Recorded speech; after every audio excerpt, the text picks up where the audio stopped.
Boa noite a todos. Mais uma vez aqui estamos para o nosso Evangelho do Grupo de Estudos Espíritas Caibar Schutel. Sejam bem-vindos. Vamos fazer um Pai Nosso, gente, levando o nosso pensamento ao Mestre Jesus. Pai nosso que estais nos céus, santificado seja o vosso nome. Venha a nós o vosso reino. Seja feita a vossa vontade, assim na terra como no céu. O pão nosso de cada dia nos dai hoje. Perdoai as nossas ofensas, assim como nós perdoamos a quem nos tem ofendido. E não nos deixeis cair em tentação, mas livrai-nos do mal, que assim seja. Capítulo 13, novamente, de O Evangelho segundo o Espiritismo, o óbolo da viúva. Então, em Marcos, capítulo 12, versículos de 41 a 44, e em Lucas, capítulo 21, de versículos de 1 a 4, nós encontramos o seguinte que aconteceu com Jesus. Estando Jesus sentado defronte do gasofilácio, ao observar de que modo o povo lançava ali o dinheiro, viu que muitas pessoas ricas o deitavam em abundância. Nisso veio também uma pobre que apenas deitou 2 pequenas moedas do valor de 10 centavos cada uma.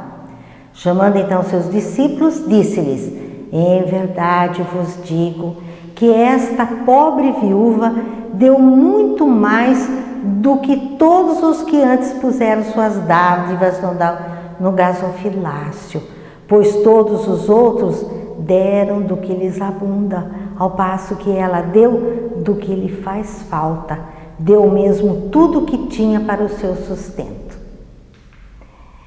E o espírito Leon Tolstói, no livro Mulheres Fascinantes, ele conta a história dessa viúva, sabe? E é muito interessante.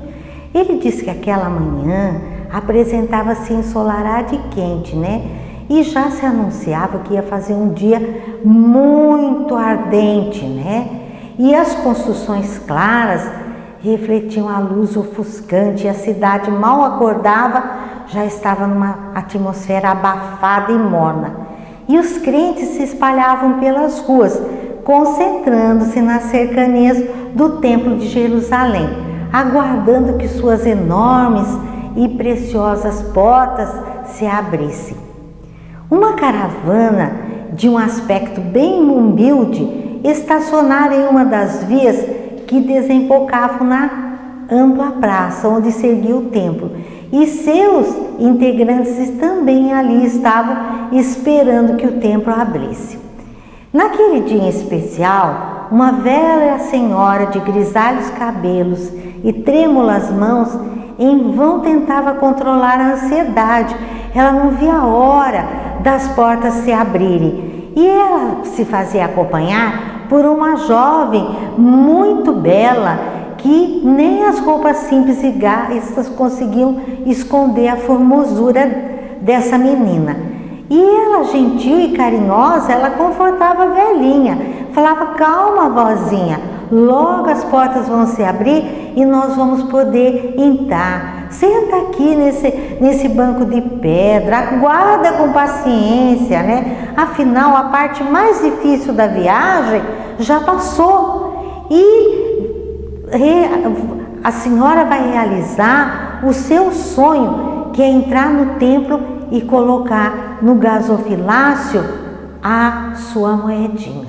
O gasofilácio eram vasos grandes que havia na entrada do templo, onde as pessoas lançavam as suas doações. E a menina queria que a avó se acalmasse, mas a avó estava que não se aguentava de subir as escadarias, né? E estava muito quente, né?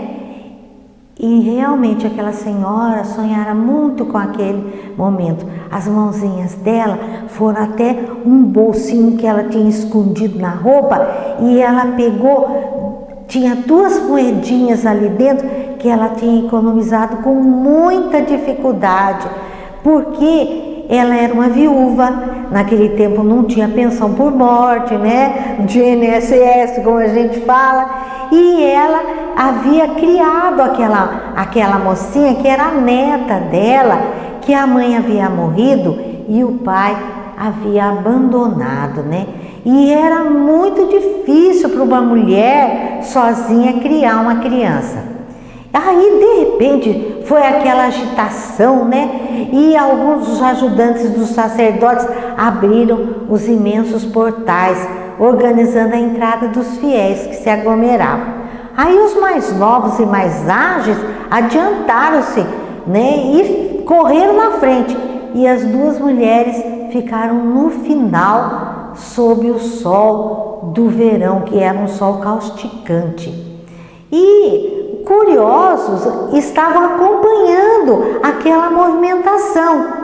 E os comentários enchiam os ares, tipo, olhe lá quanto que fulano deu, fulano pôs isso, aquele outro pôs aquilo. E havia um homem, né, de altaneira postura, muito belo, e ele também observava. E ele viu quando as duas mulheres, a anciã e a mocinha, chegaram para subir a escada. Aí a velhinha, a moça quis ajudar, a velhinha não quis. Ela empurrou gentilmente a neta e falou, não, eu quero subir sozinha. E ela subiu sozinha, e quando ela chegou ali, ela colocou aquelas duas pequeninas moedas de um valor também muito pequenino. E o homem, então, sempre atento, ele faz do gesto daquela pobre viúva uma das grandes lições do Evangelho. Esse homem era Jesus. Nesse mesmo Evangelho, né, de refulgente e inextinguível luz, os seus redatores, né, deixam essa viúva do gasofilácio uma função estritamente temporal. Ela passou e some do Evangelho, né? É aquele momento em que o mestre a observa, faz os comentários e ela se perde no anonimato da multidão. E ela foi preservada para a posteridade nesse pedacinho do Evangelho. Em verdade, eu vos digo que essa viúva que é pobre lançou mais do que todos os que ofereceram moedas ao tesouro. E Leon Tolstói conta o que aconteceu depois disso daí. Ele fala que as duas mulheres misturaram-se aos demais fiéis, né? Depois que foram cumpridos os rituais religiosos, elas retornaram ao ponto onde a caravana esperava. E o pessoal da caravana, eles foram atrás de uma hospedaria, né? Porque estava todo mundo com fome, eles tinham viajado muitos dias. Mas as duas não tinham dinheiro para a hospedaria.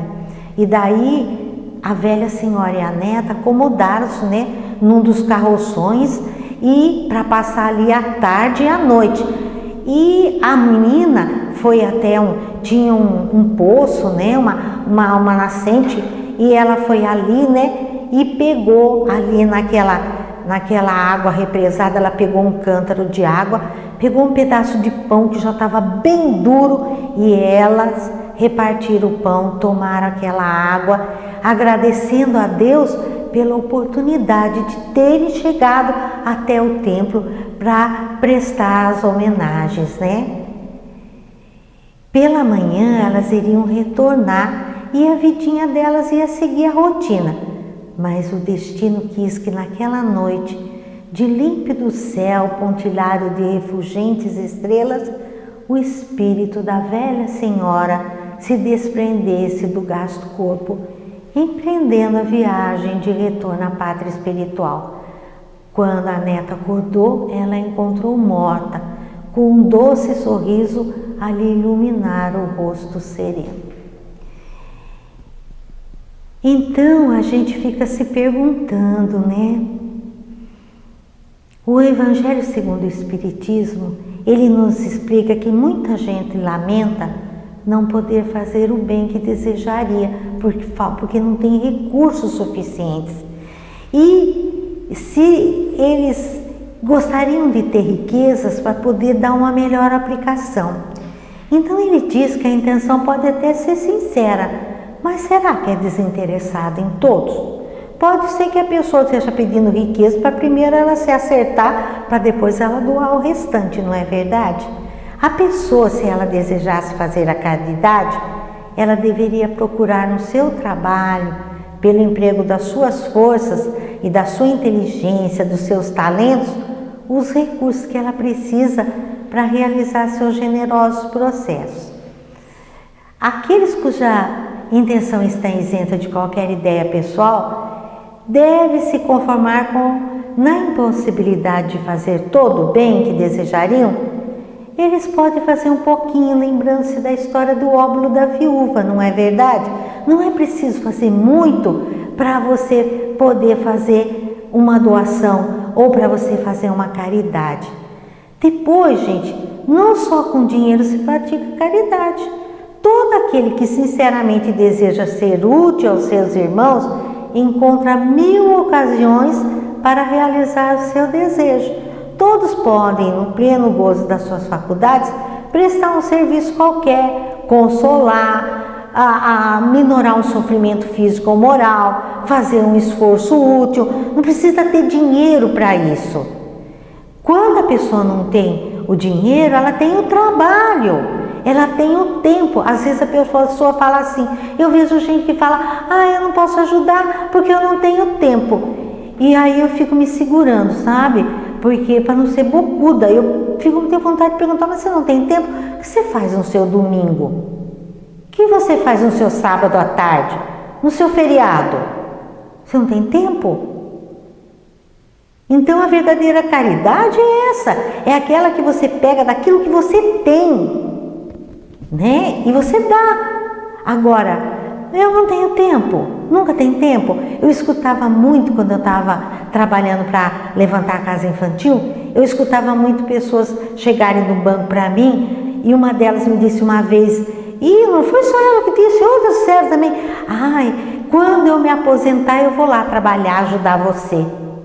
Ela morreu, gente, e nunca foi ajudar. Então, vocês estão percebendo? Então, a caridade que você tem que fazer na hora, não é esperar para quando você estiver aposentado, quando você estiver velho. Você pode fazer, não precisa de dinheiro para isso daí, né? E aí a gente as pessoas se perguntam, né? Mas e o que será que aconteceu com a neta da viúva, né? Porque a viúva tinha que ser enterrada.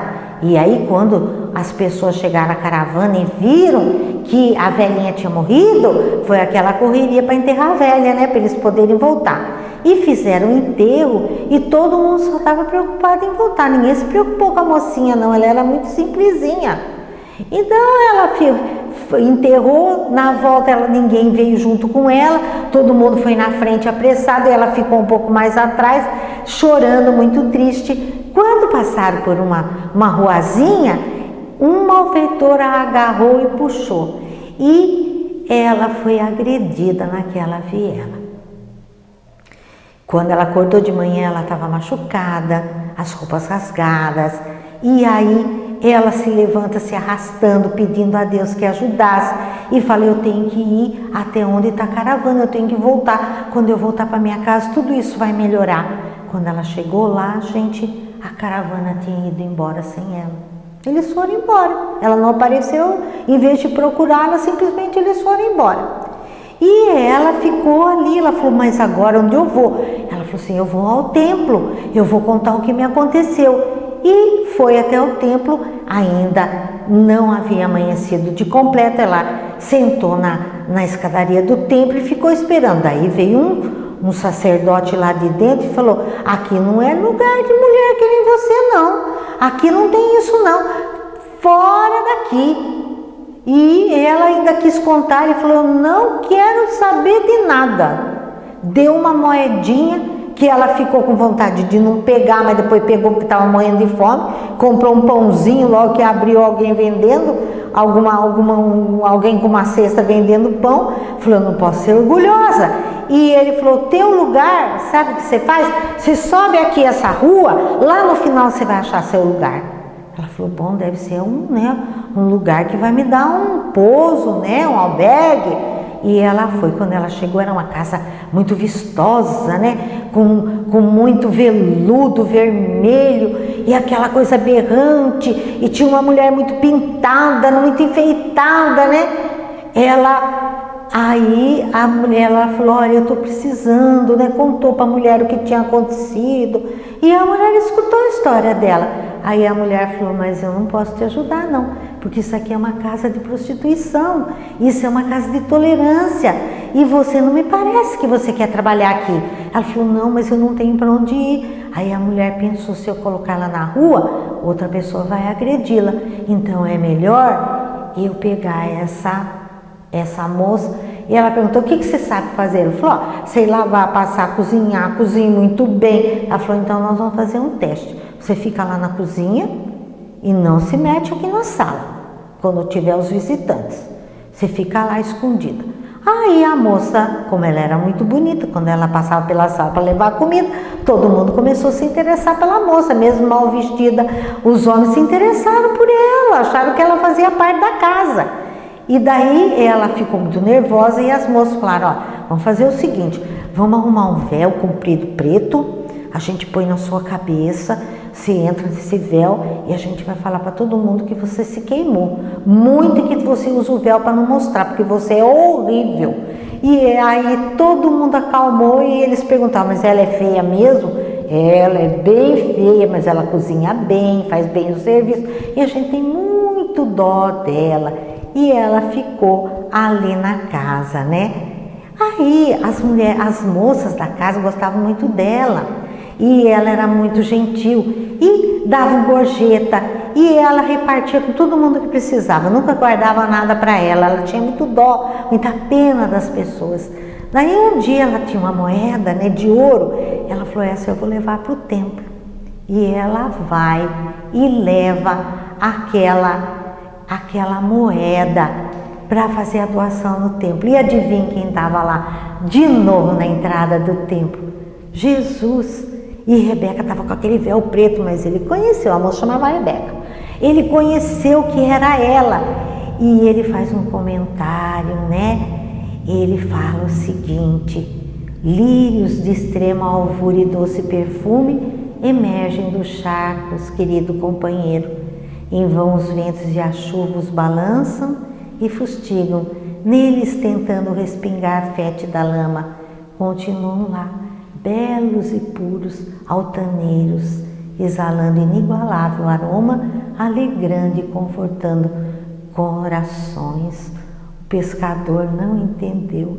Lírio? Que teria eu peço visto lírio? Ninguém viu lírio nenhum ali. Aí Jesus convida Rebeca para que ela acompanhasse. E Rebeca segue Jesus. E aí ela começa a conversar com o mestre, ela começa a aprender. À tarde ela voltou para a casa de prostituição. E estava todo mundo ansioso, perguntando onde ela estava, né? E ela não sabe, quando ela olha aquela casa, o coração dela sente de gratidão por aquela mulher que havia atendido e entendido o que ela havia passado e havia acolhido, né? E ela pede para a mulher que lhe dê folgas. Ela falou, olha, a senhora me dá as folgas, eu levanto de madrugada, faço todo o serviço porque eu preciso. E ela começa a seguir Jesus enquanto ele está ali e a aprender com ele. Um dia o mestre se vai e depois de um tempo Rebeca fica sabendo que Jesus foi crucificado e ela ficou muito triste. Quando Jesus foi crucificado, eles achavam que Jesus podia ser um revolucionário. Então muitos soldados vieram a Jerusalém para proteger a cidade e eles foram até a casa de prostituição. E entre eles havia um homem muito bonito, alto, bronzeado, né? Com os olhos verdes, cabelos negros. E ela, que nunca tinha se interessado por ninguém, achou ele lindo. E ele estava falando de Jesus, estavam dizendo que Jesus tinha voltado dos mortos. E ele estava comentando aquilo ali e estendeu para ela uma taça para ela encher de vinho. E ela ficou prestando atenção nele e não encheu. E ele vem e fala, tá dormindo? Falou para ela. E puxa o véu e ele vê que ela não estava queimada e os outros vêm também. Aí ela esconde na cozinha, mas ele entra na cozinha, pega a moça e rapta a moça e leva lá, põe no cavalo e leva. E ele leva para a casa dele. Na casa dele, ela achava que ele ia fazer alguma coisa horrível com ela, mas ele fala: olha, eu não fui o único a ver o teu semblante perfeito. Se eu não te trouxesse, aí que o negócio ia ficar feio, porque você ia passar a noite em muitos leitos, não era num só não. E ele, aquela boa mulher queria te proteger, ela não ia ter jeito de segurar. Então eu te trouxe. Quando nós formos embora, aí você pode voltar pro teu serviço, né? E ela passou um tempo, porque eles demoraram um tempo para ir embora, e daí já adivinha, né? Ela se apaixonou por ele, e ele por ela.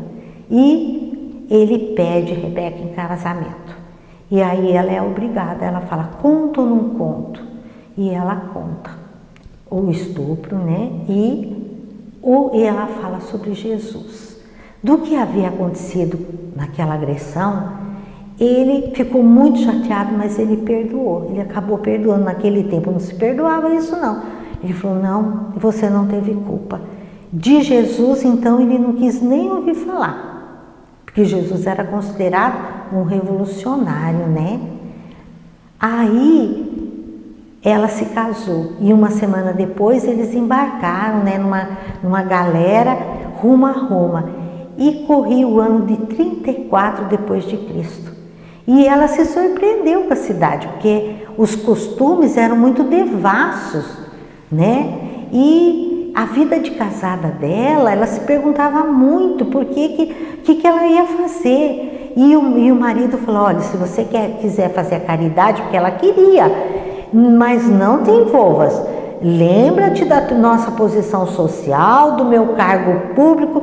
Ele se tornou um cônsul e toma cuidado com os seguidores de Jesus. O Estado os vê com péssimos olhos e nós não queremos confusão. E ela era obrigada a calar, porque como que ela ia dizer para ele a esperança dela, que era um dia o marido descobrisse Jesus, né?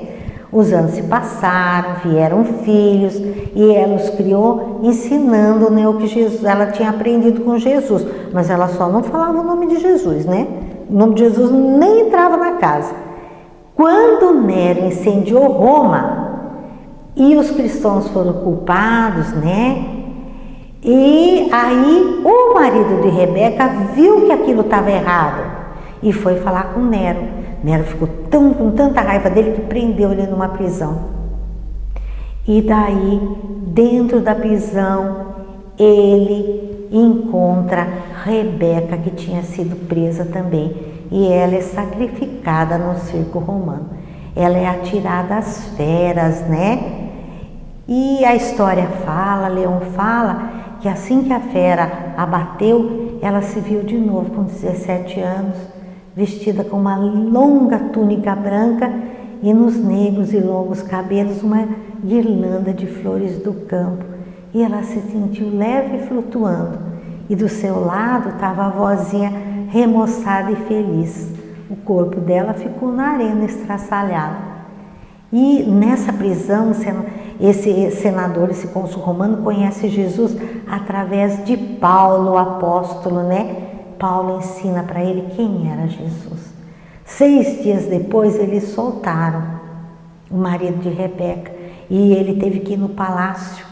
E ali ele teve que engolir, né? As besteiras que deram, falavam que ele era o máximo, que ele estava fazendo isso, aquilo, aquele outro. Quando ele saiu do palácio, ele sacou que se ele não fosse embora, ele ia ser morto. Ele pega então os 3 filhos e ele vai e fala para os filhos: olha, a mãe de vocês era cristã. E os filhos falam: ah, pai, só você que não sabia. Tá na cara que a mãe era cristã. E daí eles vão, né, para o Oriente, levaram o dinheiro que eles tinham, as joias, os bens que eles conseguiram carregar e se estabeleceram, né, numa terra do Oriente, né, e começaram a difundir as ideias do mestre, né. Fundaram uma igreja naquele local, né, Os meninos se casaram com as mulheres da região, tiveram filhos, e assim a doutrina do mestre foi se difundindo naquela região através daquele homem, né? E dos seus filhos. Bonita história, né? Mas está mais bonita no livro, viu, gente? Que eu contei rapidinho. Olha lá, no Mulheres Fascinantes, vocês vão ver. Chama Rebeca a história. É uma história muito linda. Era o que eu tinha para passar hoje para vocês, tá? Vamos tomar passe? Neste momento, você está na companhia dos mentores e passistas espirituais do Grupo de Estudos Espíritas Caibar Chútil, assim como da equipe médica do Dr. Bezerra de Menezes, para a realização do passe espiritual à distância, reestabelecendo o equilíbrio integral de todo o seu ser. Siga nossas palavras com o coração e o entendimento. Concentre-se em sua respiração. Inspire bem fundo e devagar. Segure. Agora solte o ar lentamente. Inspire bem fundo e devagar. Segure. Agora solte o ar lentamente.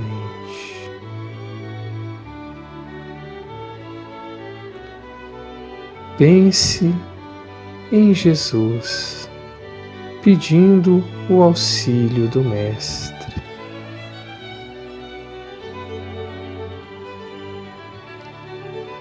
Imagine-se debaixo de uma cachoeira, a água caindo sobre você, limpando seu corpo físico e perispiritual. Pense em seu lar e em sua família. Pense em seu local de trabalho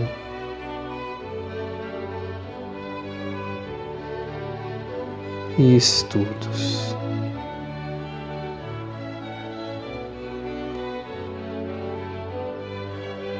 Pense em sua maior dificuldade.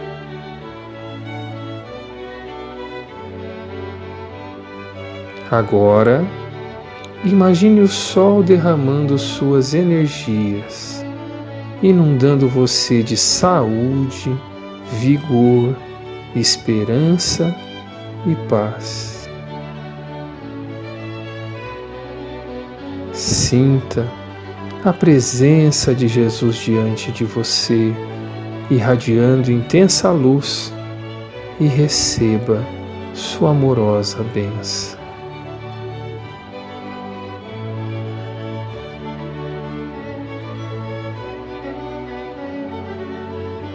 Agradecemos a Jesus pelo tratamento espiritual.